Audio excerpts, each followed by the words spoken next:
welcome back to this channel. Before we dive into the topic of today, if you've not already done that, please click on the subscribe button for more videos on chemistry. So today's topic is nature of matter, and by the end of this video you guys should be fully informed about the properties of matter and the changes that matter undergoes. So matter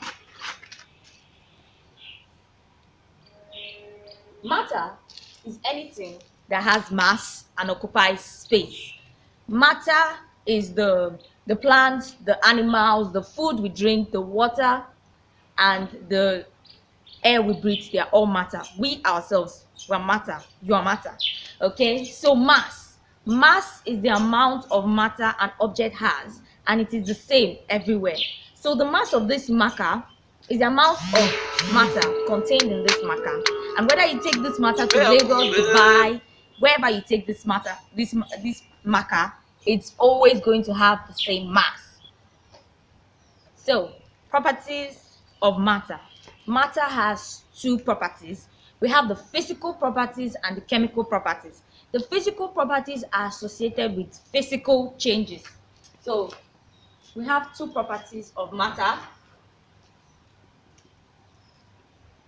We have the physical and the chemical.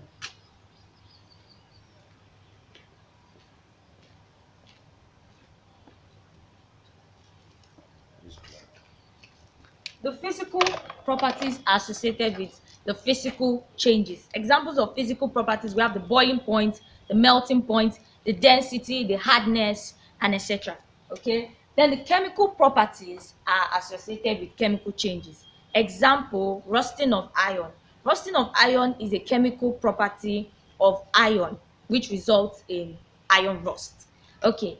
Now, matter undergoes changes. And the two types of changes that matter undergo is the physical change and the chemical change.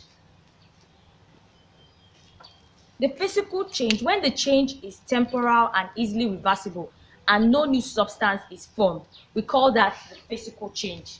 When the change is permanent and new substances are formed and you cannot easily reverse these new substances, we call that chemical change. Okay, now there are differences between this physical and chemical change, and there are also examples. So I'm going to give us the examples of physical change. When you dissolve sugar in water, you get a sugar solution. You can easily obtain that sugar from water through evaporization. So it's a physical change. But when an iron undergoes rusting, you cannot get back the original iron.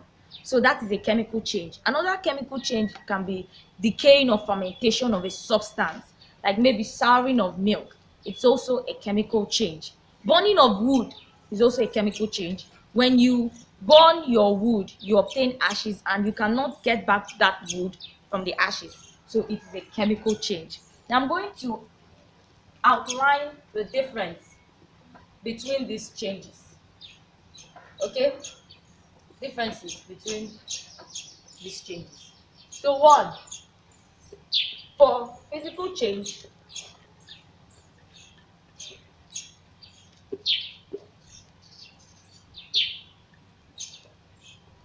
so the physical change, one, it is reversible. You can reverse it. It is reversible. This is not reversible. For physical change, no new substance is formed.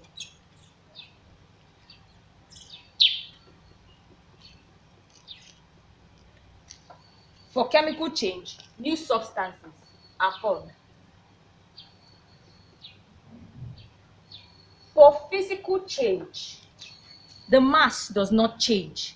The mass of salt you dissolve in water is the same mass of salt in that water. So there is no change in mass. But for chemical change, there is a change in mass.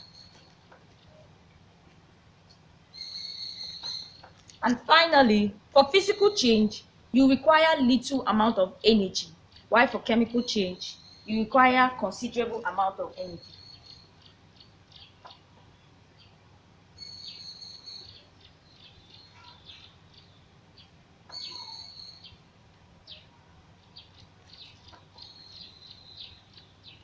Okay, so this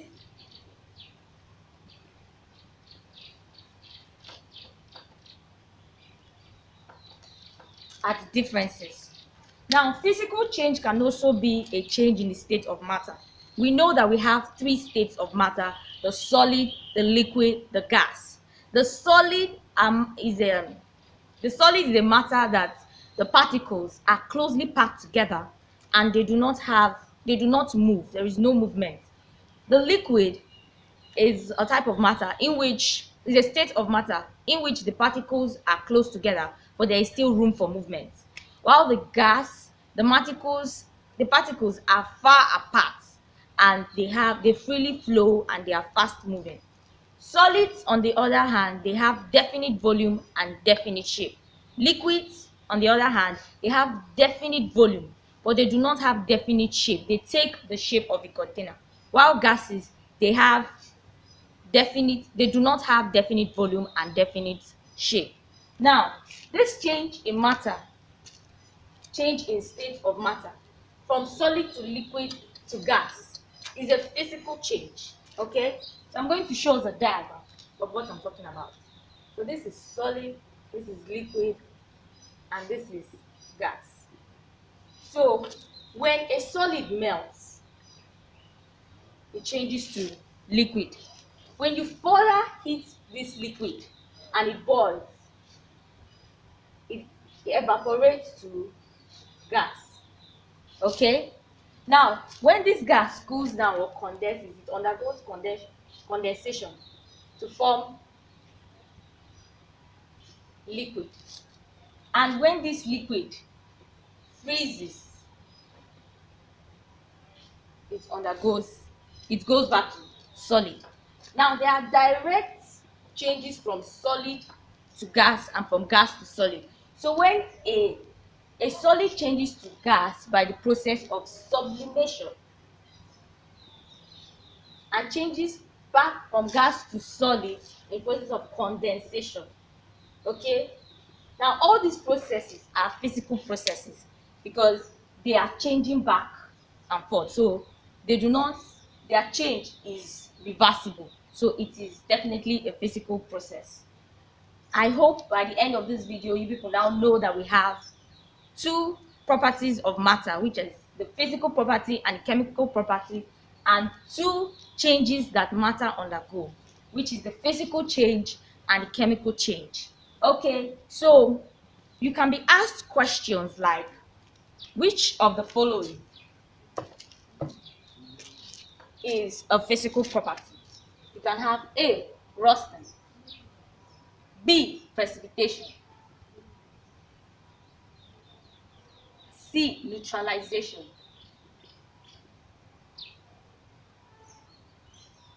and D, melting point. Which of these is a physical process? The answer is melting point. Rusting is a physical change, okay? So the answer to this is melting point. Other examples of physical properties, we have the boiling point, the density, the hardness, ECT. So you can also have a question that goes like this: which of these is a physical change? You can have A, rusting of iron. You can have B, souring of milk. You can have C, burning of wood. And you can have D, dissolution of salt in water. Which of these is a physical change? If we notice very well, rusting of iron is a chemical change because once that iron is rusted, you cannot get it back. Souring of milk is also a chemical change. Burning of wood, like I said earlier, is a chemical change. So the answer is dissolution of salt in water because you can get back your salt from your water. So it's a chemical change. So finally, I'm going to give us a last question. You can find these questions. These are WIEC questions, so take it serious.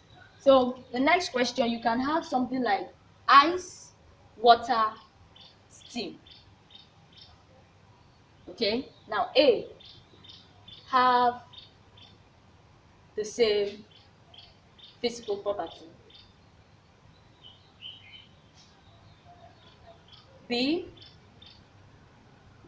have different allotropies. C chemically alike. And D have the same molar mass. So the answer to this question is, first, this is water. When water freezes, it changes into ice. When water boils, it changes into steam. So they do not have the same physical property. When you look at them, they are in different forms, okay? So the option A is out. Now, having different allotropies. Allotropy is the occurrence of an element in more than one forms, but in the same physical state. If you look at this carefully, they are in different states. This is in the solid state, this is in the liquid state, and this is in the gaseous state. So they don't have different allotropies. The answer is C. They are chemically alike. They are all water, H2O. So they are chemically alike. So we've come to the end of this video. I hope you enjoyed it. Click on the subscribe button for more videos on chemistry. I remain your chemistry teacher, EZUGWU EMELDA.